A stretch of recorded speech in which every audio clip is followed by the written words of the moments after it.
The battle for a nation's bratwurst. It's a legendary confrontation with very unusual weapons. A legendary automaker ignites a national pastime. No one could have fathomed that he would come up with such an offbeat product. And a hair care millionaire. This woman was decades ahead of her time.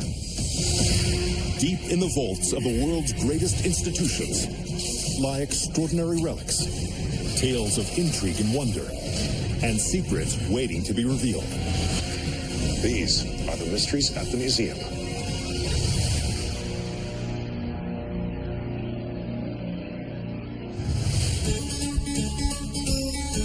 Located 20 miles southeast of Tallahassee, the town of St. Marks, Florida, is home to just 300 people. But despite its small human population, it boasts an animal sanctuary of epic proportions. The St. Marks National Wildlife Refuge. Spanning over 70,000 acres, its lush landscape features public viewing areas for spotting American alligators, monarch butterflies, and a wide range of waterfowl. But among these wonders of nature is one attraction on display in the visitor center that is distinctly man-made. It's made of white cotton material. It has a helmet with a cover over it and a one-way mirror in the front so that a person can look out, but nobody can look in. This strange garment's most striking feature is an attachment on its sleeve that resembles a long-necked bird. And as conservationist Brooke Pennypacker can attest, it's this element that provides a clue to its true purpose. This outfit was very important in bringing an iconic species back from the brink of extinction.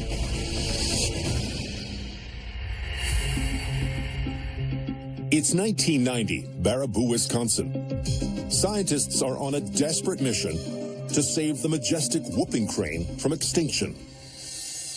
The whooping crane is one of the largest birds in North America. It's about 5 feet tall and it has a 7-foot wingspan. It's a very beautiful bird. Habitat loss and hunting have reduced the wild population down to a single flock of just 150 birds. And leading the charge to save the whooping crane is ornithologist George Archibald. The enterprising scientist has set up a program to breed chicks in captivity with the goal of releasing them into the wild when they reach maturity. But there's a problem. Like many birds, cranes are peculiar animals. When chicks emerge from the egg, they form an immediate and irreversible bond with the first creature they see. It's a process biologists call imprinting. The young birds learn from and desire to mate with only that animal. In nature, the first thing a chick typically sees is an adult crane. But in captivity, if the first thing they see upon hatching is a human caretaker, there's trouble. They could sexually imprint on people, and it'd be very difficult to reproduce, and they would have a difficult time surviving. Archibald only has a handful of adult cranes in captivity, not enough for an entire flock of eggs to imprint upon. And so the scientist realizes he has only one option. He and the caretakers will have to pretend to be whooping cranes, of sorts. To cover their human form, they fashion baggy white costumes, like this one at the St. Marks Wildlife Refuge. And with a lifelike puppet attachment, they're able to resemble adult whooping cranes. So that's what the birds see when they pop out of the shell and they imprint on the costume. Over the next several months, the chicks follow in the footsteps of their shrouded human handlers. The costumed caretakers teach them how to forage for food, fend off predators, and survive in the wild. It was very gratifying, the fact that the costumes worked. Yet despite the progress, Archibald soon realizes that his team has missed one small but crucial detail. Every winter, the birds migrate south to the Gulf Coast. While some bird species know where to migrate by instinct, baby whooping cranes must be taught where to go. Unlike a lot of birds that are hardwired for it, whooping cranes need to be shown how to migrate by the parents. In the wild, parent cranes help their young navigate the vast North American countryside. But for Archibald and his fellow surrogates, this presents a serious problem. humans can't fly. If the costume surrogates can't figure out a way to teach the flock the route from Wisconsin to the Gulf Coast, the birds could perish in the brutal Midwestern winter. But then, a colleague shows George Archibald something that gives him hope. Video footage of a man flying an ultralight aircraft. The ultralights are basically hang gliders with engines and a seat. As Archibald watches, he sees something incredible. Trailing out behind it was this flock of geese. The pilot, a Canadian named Bill Lishman, is a hobbyist who has raised the geese from birth and trained them to follow his aircraft, just for fun. Now Archibald wonders, could Lishman do the same thing with his whooping cranes? He was very excited at the potential it had to migrate birds. Archibald contacts Lishman, and an organization called Operation Migration is established to use an ultralight aircraft to teach whooping cranes how to migrate. The plan is simple. The sound of the ultralight engine is played to the bird periodically in the hopes that the birds will eventually follow Lishman flying the ultralight, wearing the costume. In the fall of 2001, with support from George Archibald, Lishman, dressed in a crane outfit, takes off from Wisconsin on his first migration flight. And just as they hoped, 10 whooping cranes take to the skies and follow. 48 days later, the flock lands safely in Florida. George was elated. It was a great achievement. From this point on, the birds could follow the migration route unassisted. Operation Migration repeats the trip for years to come, adding more and more birds each time. Since 2001, about 191 birds have been led to Florida. The effort is ensuring that the whooping crane will have a future and will survive.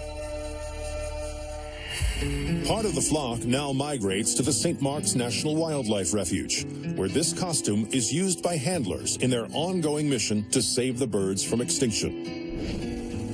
It's a testament to the determined ornithologist who helped a majestic species rise from the ashes. Berlin, Germany is home to one of the largest and most prestigious medical schools in Europe, the Charité University Hospital.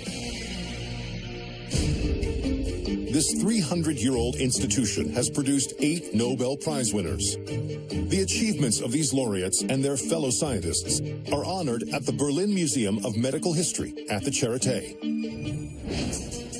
Its exhibits span 400 years of biological research and include objects like 19th century medical bottles, a vintage amputation kit, and a breathing ventilator known as an iron lung.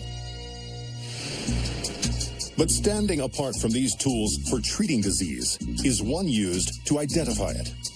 It's a brass instrument about 12 inches tall. There's an aperture at the top for looking through, and at the bottom there's a mirror and a place for the light to get in.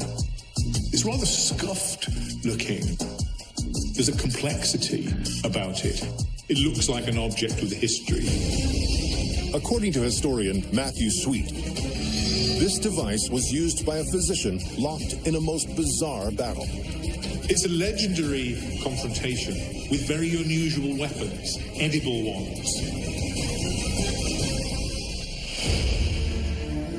The 1860s. The citizens of Berlin are plagued by a strange and often deadly illness. You feel sick, and then your face swells up, and then you may have a heart attack or neurological damage. It could kill you. The mysterious malady affects young and old, rich and poor alike. And one man is determined to get to the bottom of the crisis. His name is Dr. Rudolf Virchow. Rudolf Virchow is a fascinating figure. He's a pretty eminent scientist and public health campaigner. Virchow spends months studying the sinister disease and lands on a common factor amongst the victims. Before falling ill, they had all recently consumed a particular type of food, a beloved delicacy that is enjoyed by countless Berliners on a regular basis: pork sausages. sausage is an incredibly important part of the culture. To prove his theory, the doctor analyzes a sample of sausage meat using a microscope, like this one at the Berlin Museum of Medical History. And he finds the disease's agent, a tiny parasitic worm called Trichinella spiralis. Virchow believes the parasite thrives in the dirty factories where the sausages are made. So he calls on the government to institute strict hygiene regulations to keep the parasite at bay. What Virchow wants to do is reform this industry so that the conditions under which this meat is produced are rather more hygienic. This means cost, this means money, this means new facilities for keeping these parasites out of the food chain. For Virchow, it's the obvious solution. But the doctor has an opponent, a man who happens to have the power to clean up the sausage plants. Prussian Chancellor Otto von Bismarck. Otto von Bismarck was known as the Iron Chancellor. Bismarck thinks that Virchow's plan is a waste of money. He thinks it's best to spend the state's resources on the military, not public health. But Virchow refuses to give up. In an impassioned speech, he lambasts the Chancellor for his short-sightedness. He was very determined to change the lives of the Berliners for the better, even if that meant antagonizing the Iron Chancellor. The insult leaves Bismarck enraged.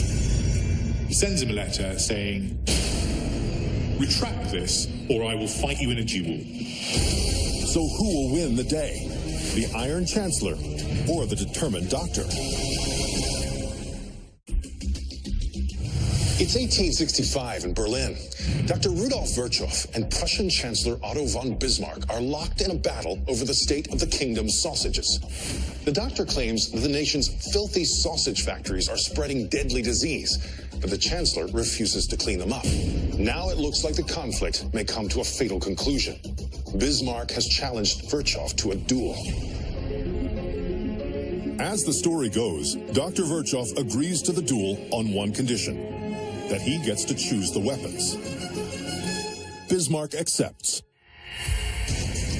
On the day of the face-off, the doctor arrives bearing a gun case. But inside is not a pair of ivory-handled pistols,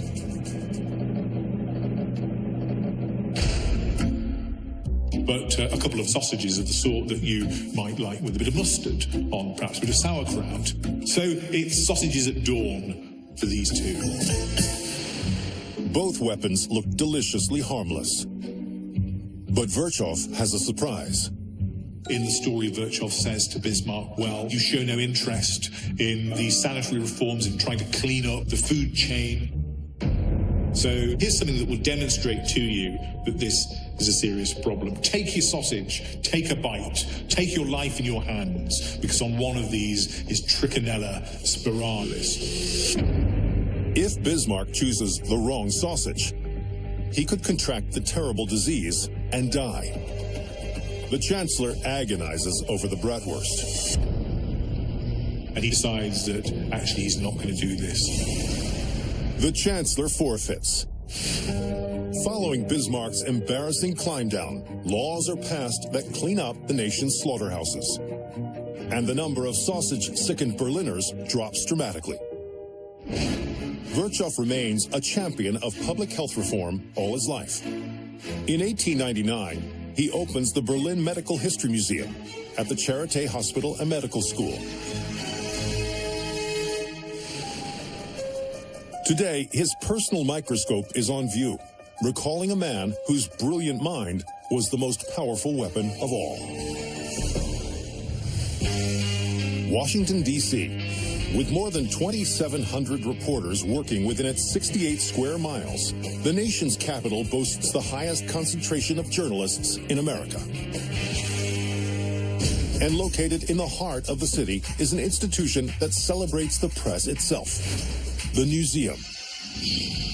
Its collection includes artifacts from some of the most important events in recent history, including 8 concrete slabs from the Berlin Wall and part of the antenna from the North Tower of the World Trade Center. But amidst these relics of hard-hitting journalism is one cheerful object that seems at first glance to have little to do with reporting. It is made of paper and cardboard. It's red and pink and gold, and there's a bunch of tiny squares that spiral around a centerpiece. According to curator Carrie Christofferson, this colorful game was inspired by a record-breaking quest that captivated the nation. The American public really fell in love with this uplifting race of intrigue and adventure. 1889, New York City. 25-year-old Nellie Bly has landed a job as a writer for the New York World. As one of the country's first female reporters, she is determined to make her mark in the competitive, male-dominated trade. Nellie Bly is a journalist, which is unusual for a woman at this point in time. But she's a woman who is ready to go out and grab whatever she thinks is important and is not taking no for an answer. So for her next big story, Bly wants to pull off an unprecedented feat. Inspired by the 1872 Jules Verne novel Around the World in 80 Days, she will circumnavigate the globe. But unlike the book's protagonist, Phileas Fogg, Bly will do it in fewer than 80 days. Nellie has the idea that she can go around the world faster than Phileas Fogg. This is one of the craziest things you can imagine, but Nellie was not at all a traditional woman of the time. Bly's boss, New York World publisher Joseph Pulitzer, agrees to the plan, confident the adventure will boost his paper's circulation. This kind of what we like to call stunt journalism was just the kind of thing that could help increase their reach. Bly's historic adventure will cover a staggering 25,000 miles. And on November 14th, she departs New York and sails off on the first leg towards London. To complete her global trek in time, she'll need every break she can get. Transportation disruptions, storms at sea, mechanical failures. She could run into any of these kinds of things. If she's got one missed connection, she is going to be set back. After 6 days at sea, Bly arrives in London and races south. She travels through Europe and makes it to Egypt in less than a week. She then continues to Singapore and further into Asia, hopping on boats, trains, donkeys, and rickshaws to explore foreign lands. And at every step, she telegraphs accounts of her adventures back to her editors at the New York World. She reports about men hunting crocodiles in Egypt. She visits a leper colony in China. People are really eating up everything she has to say. Everything seems to be going according to plan. But when the journalist arrives in Hong Kong, she hears some unwelcome news. The officials at the steamer ship office lets her know that there's in fact another woman who is making the same journey. A rival publication, Cosmopolitan, looking to capitalize on the hype, has sent its own reporter to challenge Bly. Her name is Elizabeth Bisland. Just hours after Bly left New York, Bisland headed out in the opposite direction. And now it seems her new rival is on track to beat Bly and her 80-day deadline. Bisland's already come through Hong Kong. Bisland is ahead of Bly. Bly is desperate to catch up and immediately boards a ship bound for San Francisco. But then, disaster strikes. As the vessel crosses the Pacific, it sails right into a violent storm. When Bly finally reaches San Francisco on January 21st, Bisland is already crossing the Atlantic. It seems the Cosmopolitan reporter may beat her to New York. Is this the end of Nellie Bly's round-the-world dreams? It's 1890. Inspired by the Jules Verne novel Around the World in 80 Days, roving reporter Nellie Bly is racing to best the time set by the book's protagonist. But she's got competition. A rival journalist is making the very same trek. And when a storm causes Bly to fall behind, it looks like her quest may be at an end. Just when all seems lost, Elizabeth Bisland makes a crucial mistake. Rather than catching a fast steamer ship from England to New York as she intended, Bisland has somehow found herself aboard a much slower vessel. Bisland misses the boat she intends to take back from London to New York. And so she is losing time at an even greater pace than poor Nellie Bly. Sensing victory is in her sights, Bly boards an express train from San Francisco to the East Coast. And with the star reporter on board, it carries her east without delay. Finally, on January 25th, 1890, Nellie Bly returns home to New York. She's beaten Bisland.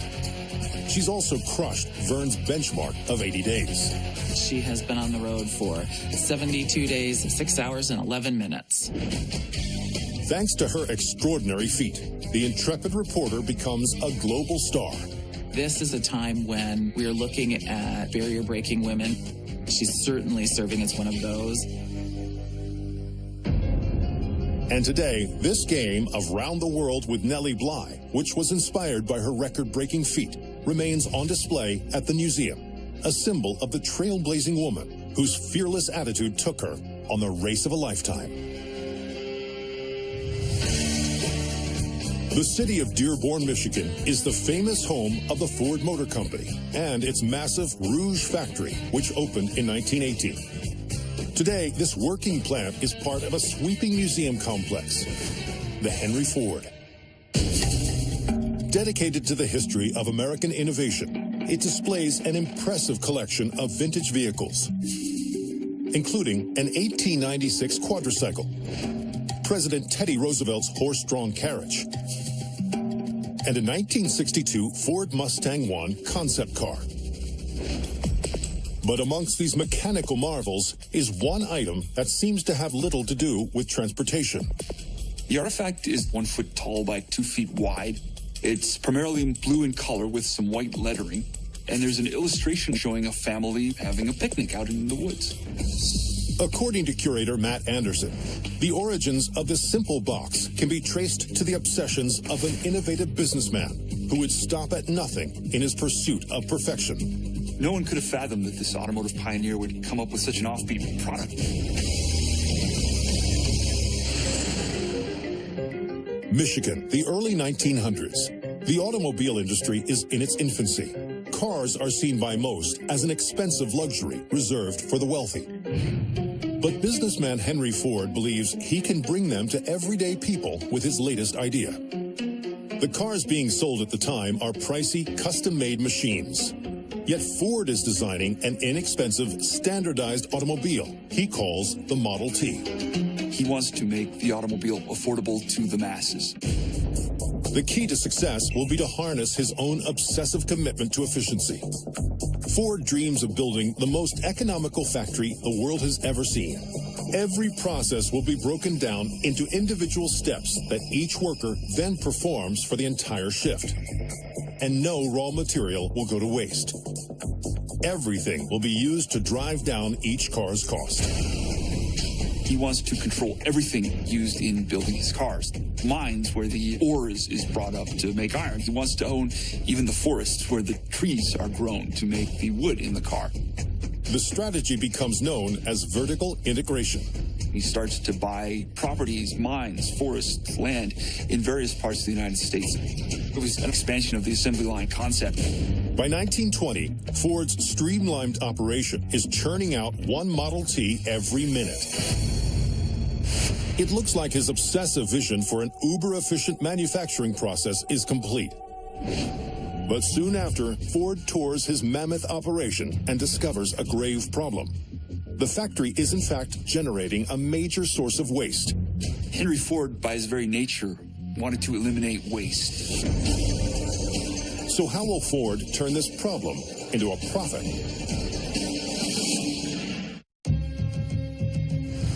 It's the early 1900s in Michigan. Automobile magnate Henry Ford is obsessed with creating an uber-efficient production process for his Model T car. So when he notices that one of his plants is wasting vast amounts of raw materials, the industrialist is determined to find a way to put it to good use. So what unique idea will he dream up to salvage the surplus? While examining his lumber operations, the manufacturer notices that huge amounts of wood are being scrapped. In addition to producing the finished, usable wood, they produce a lot of their scrap pieces or just sawdust. For the economic entrepreneur, such a surplus is a disaster. In his view, every spare scrap of material could be used to cut the price of the Model T.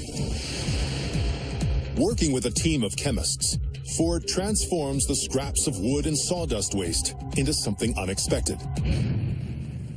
They convert them into small, almost pillar-shaped bricks that can then be burned and used as a fuel source. They call these little forms briquettes, charcoal briquettes.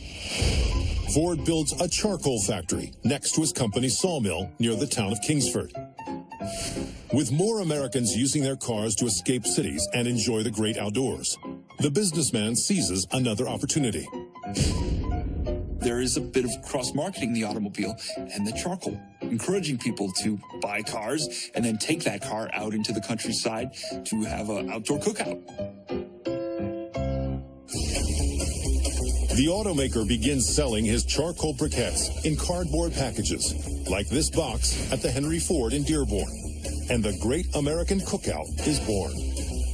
People begin buying grills that are cooking out, and charcoal is the perfect product for the moment.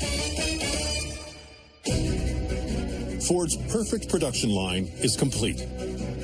By the mid-1920s, he is producing more than 2 million cars per year at almost half the price of the average automobile.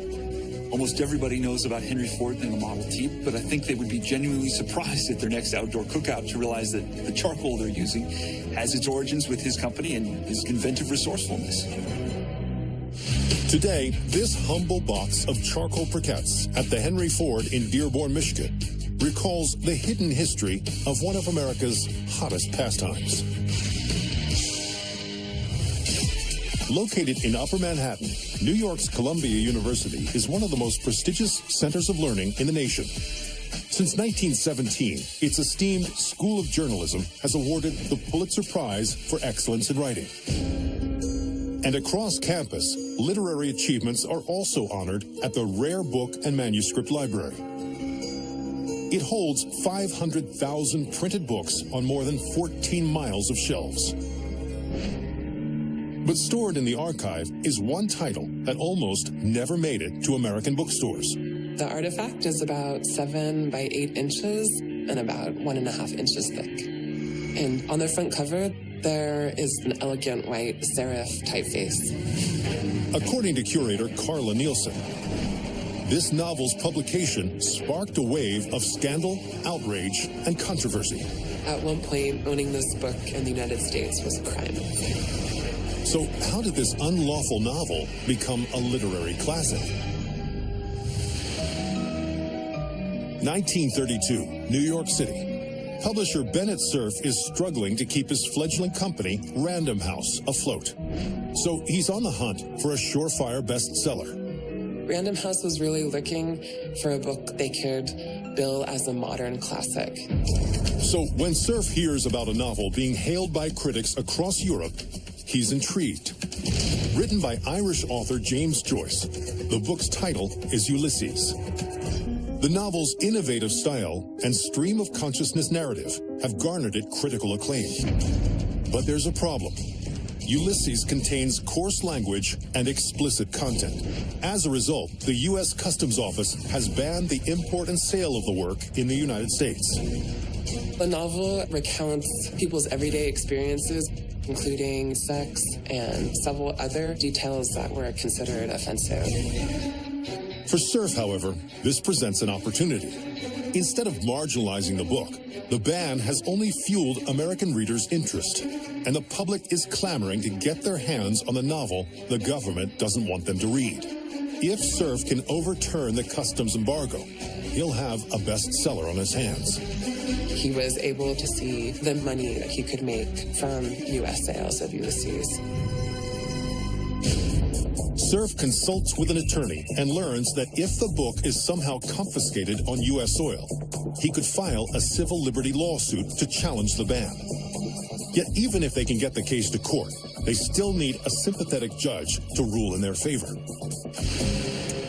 Cerf's lawyer researches the city's justices and zeroes in on a promising candidate.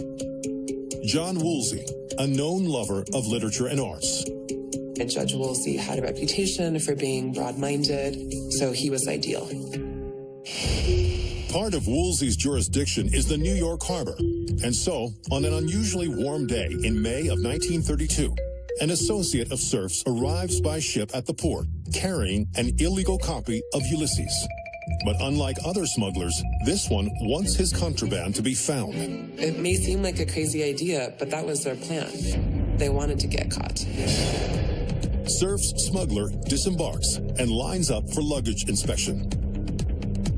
But as he waits his turn, he notices something alarming. All the passengers are being waved right through customs, and their bags are not being searched. It's a very hot summer day, and there is an overworked customs agent just clearing everyone as they get off the boat. Is Cerf's carefully orchestrated plan about to fail? It's 1932, New York. Publisher Bennett Cerf is banking that James Joyce's Ulysses will be a runaway bestseller. But the book's risque themes have gotten it banned in America. Now Cerf hatches a daring plan to overturn the decision. So will the publisher succeed, or is this the book's final chapter? When Cerf's smuggler reaches the front of the line, the customs agent waves him through without inspecting his bags. But the determined man refuses to budge. He was saying, you better check this bag, you have to check this bag, I'm sure there's contraband material in here. He causes such a scene that eventually an agent begrudgingly searches his belongings. Moments later, the officer discovers and seizes the illegal copy of Ulysses, the same one at Columbia University's rare book and manuscript library. With the book now in authorities' hands, Bennett Cerf files a civil suit in Manhattan. And as hoped, the case lands before New York District Court Judge John Woolsey. In December of 1933, Woolsey hands down a landmark ruling. Judge Woolsey decided that even certain passages that could be considered offensive to some are nonetheless mitigated by the overall literary merit of the work. He rules that Ulysses is not obscene and overturns the ban. Following his victory in court, Bennett Cerf publishes the book, and it proves to be an instant hit. In just 3 months, Random House sells 35,000 copies of the novel. This is a story about the making of a modern classic. Today, few recall this masterpiece's strange journey across the Atlantic. But this copy of Ulysses remains at Columbia University's rare book and manuscript library, where it tells the story of a daring plot to expose American readers to a literary classic. Indianapolis, Indiana. As early as 1853, 7 different rail lines met at this city's central train station, transforming it into a transportation hub. Today, it's a center of arts and culture, a shining example of which is the Children's Museum of Indianapolis. Its exhibits explore wonders from across the globe, including a simulation of an Egyptian pharaoh's tomb and ornate Chinese costumes. But one item tucked away in the archives celebrates something much closer to home. It is a box that's 2 inches by 2 inches. It's orange. It has a beautiful African-American woman with a bold, gorgeous head of hair.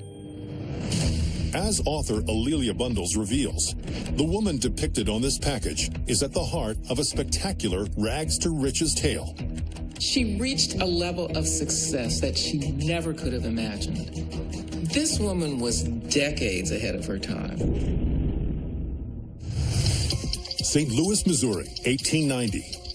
Sarah Breedlove is a hard-working widow devoted to taking care of her young daughter. And with opportunities scarce for African Americans, Breedlove toils away as a washerwoman.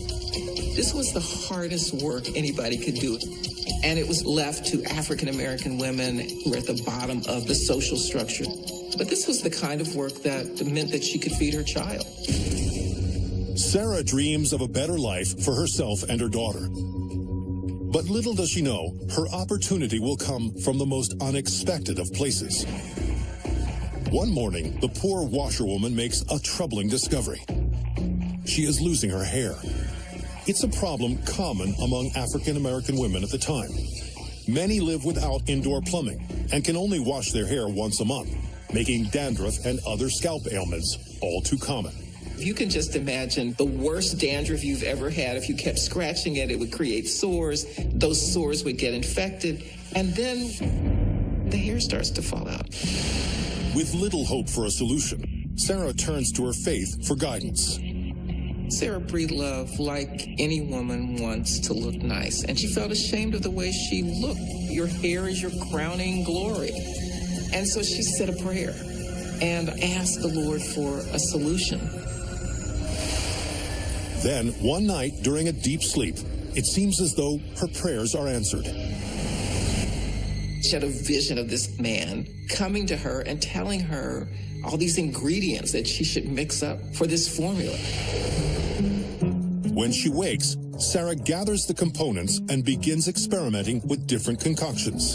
And she discovers a formula that consisted of petrolatum, which was kind of like Vaseline, and sulfur, which would heal sores. And then she added lavender as a fragrance, coconut oil, and beeswax.